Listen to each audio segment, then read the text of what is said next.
पूरी दिल्ली ही नहीं, पूरे भारत देश ने पिछले कुछ महीनों में देखा कैसे दिल्ली के गरीब बेटे बेटियां जो अलग अलग महकमों के अंदर छोटी छोटी नौकरियां कर रहे थे, कोई सिविल डिफेंस वॉलंटियर का काम कर रहा था, कोई दिल्ली की डीटीसी की सरकारी बसों के अंदर बस मार्शल का काम कर रही थी, कोई बेटी हमारी दिल्ली के अस्पताल में नर्सिंग ऑर्डरली स्वीपर कम चौकीदार का काम कर रही थी, कोई दिल्ली का हमारा भाई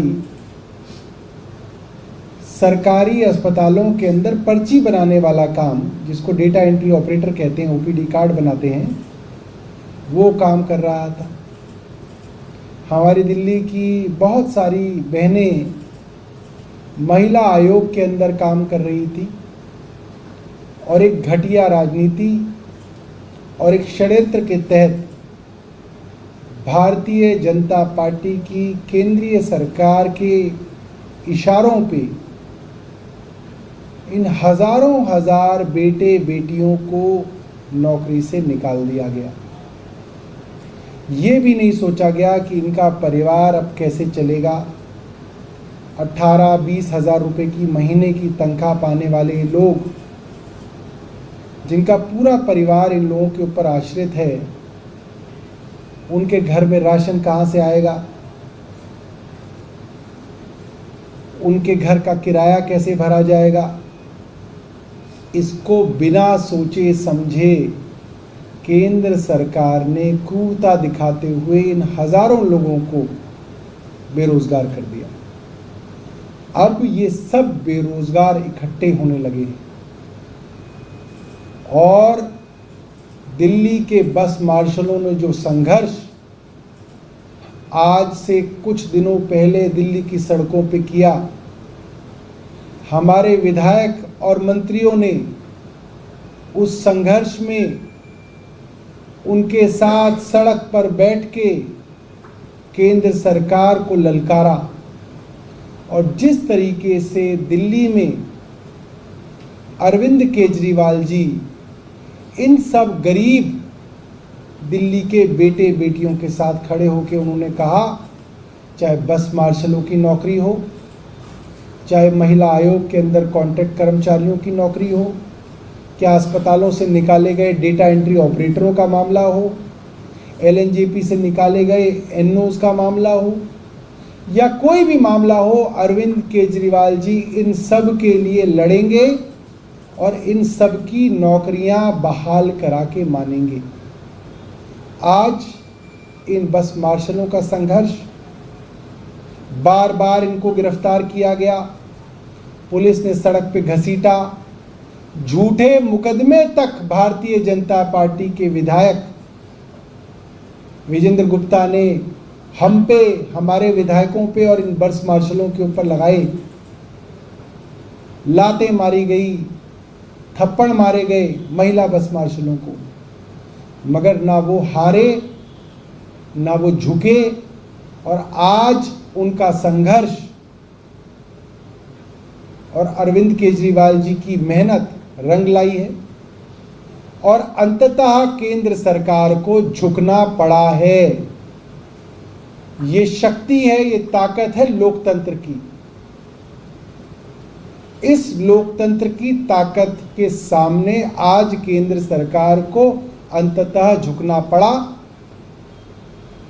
और ये मानना पड़ा कि जो ये बस मार्शल हैं, सिविल डिफेंस वॉलंटियर्स हैं, इनको सरकार अपने कामों पे डिप्यूट करके तनख्वाह दे सकती है।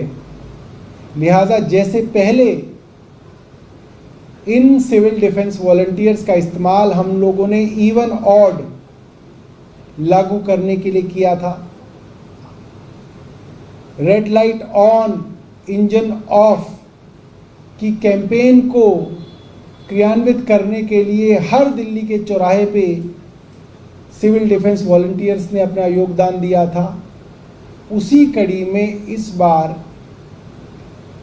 इस भारी प्रदूषण से निपटने के लिए और एनफोर्समेंट एक्टिविटीज़ को अमली जामा पहलाने के लिए, चाहे ये ओपन में कूड़ा जलाने को रोकना हो, कहीं पे बिल्डिंग मटेरियल पड़ा है उसकी इन्फोर्समेंट हो, कंस्ट्रक्शन एक्टिविटी को रोकना हो, कई जगह लोग आग जला के आग सेक रहे होते हैं, इसको रोकना हो, कूड़े के पहाड़ों के अंदर आग लगाने की शरारत को रोकना हो, इस तरीके की तमाम एक्टिविटीज़ के लिए इन सिविल डिफेंस वॉलंटियर्स को, जिनको बस मार्शल की डेप्यूटिंग बस मार्शल के काम से डिटेलमेंट से हटा दिया गया था, उनको दोबारा से 4 महीने के लिए रखा जाएगा और इसी दौरान ये कोशिश की जाएगी कि इनको वापस बस मार्शल की तरह बहाल किया जाए। मैं सब बस मार्शलों को, खास तौर पे उनको जिन्होंने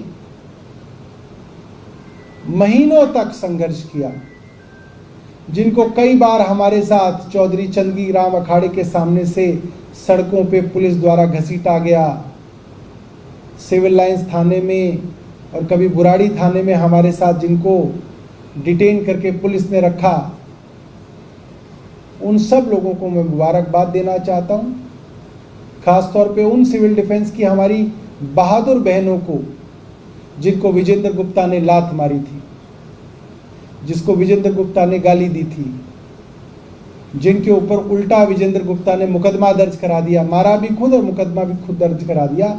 ऐसी महिला साथियों को सलाम करता हूँ कि उनके संघर्ष की वजह से आज हजारों हजार सिविल डिफेंस वॉलंटियर्स के घर में उम्मीद जागी है। बहुत बहुत धन्यवाद। इस मामले में 2 सवाल हैं। एलजी ने जो लेटर लिखा है मुख्यमंत्री को, पहले तो उन्होंने आरोप लगाया कि इसको हटाने का काम आपकी सरकार ने किया, सीनियर जज अर्जुन शुक्ला का नाम है और मंत्रिमंडल का पूरा डिटेल है। ये भी कहा गया है कि जो आप लोगों ने लेटर भेजा था वो कैबिनेट डिसीजन कोई नहीं था, एलजी ने अपने स्तर पे ये फैसला किया। देखिए, एलजी जब चिट्ठी लिखते हैं किसी भी विषय पे, चाहे पोल्यूशन पे लिखें, चाहे नदी पर लिखें, चाहे नाले पे लिखें, ऐसे लिखते हैं जैसे उनसे बड़ा कोई एक्सपर्ट ही नहीं है किसी मामले में। और पेड़ काटने के लिए कोर्ट की इजाजत चाहिए, वो उन्हें पता नहीं है। अरे भाई, थोड़ा पता तो कर लो, थोड़ी पढ़ाई लिखाई कर ले, फिर जो है चिट्ठीबाजी करें। उनको छोटी छोटी बातें तो दिल्ली के विषय में नहीं मालूम। दिल्ली के विषय में किसी सोसाइटी के दरवाजे पे खड़े हुए गार्ड को भी पता है, आप पूछ लीजिएगा उससे इंटरव्यू करके, कि पेड़ काटने से पहले परमिशन चाहिए होती है। इनको ये तक तो पता नहीं और ज्ञान दे रहे हैं।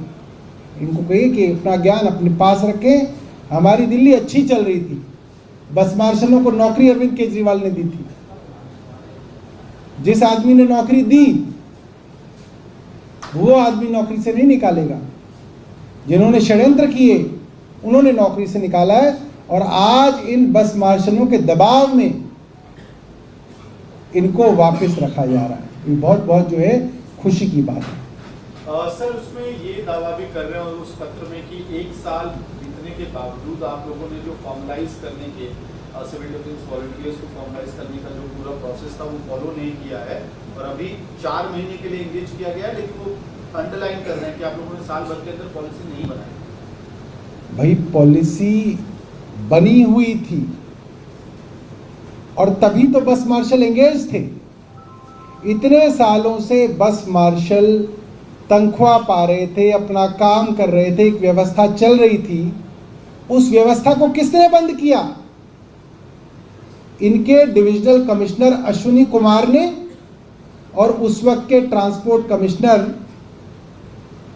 आशीष कुंद्रा ने।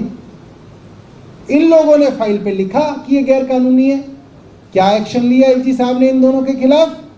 अश्विनी कुमार को तो कमिश्नर बना दिया, एमसीडी का प्रमोशन कर दिया, और आशीष कुंद्रा को ट्रांसपोर्ट कमिश्नर से हटा के अपना खुद का प्रिंसिपल सेक्रेटरी बना लिया। इसका मतलब तो ये दोनों अफसर एलजी साहब के खास हैं, केंद्र सरकार के खास हैं। अगर इन अफसरों ने इतने अच्छे काम करने वाले सिविल डिफेंस वॉलंटियर्स के पेट पे लात मारी है तो इन दोनों को बर्खास्त करें एलजी और केंद्र सरकार। क्यों नहीं बर्खास्त किया गया?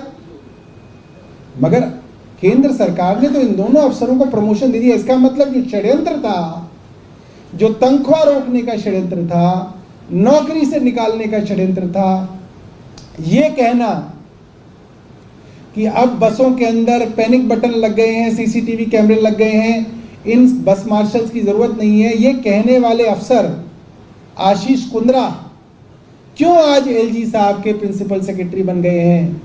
उनको तो निकाल के बर्खास्त कर देना चाहिए था। तो षड्यंत्र जिन अफसरों से कराया, वो षड्यंत्र करने वाले अफसर केंद्र सरकार के खास अफसर हैं और इसके प्रत्यक्ष को प्रमाण की कोई आवश्यकता ही नहीं है। आपके सामने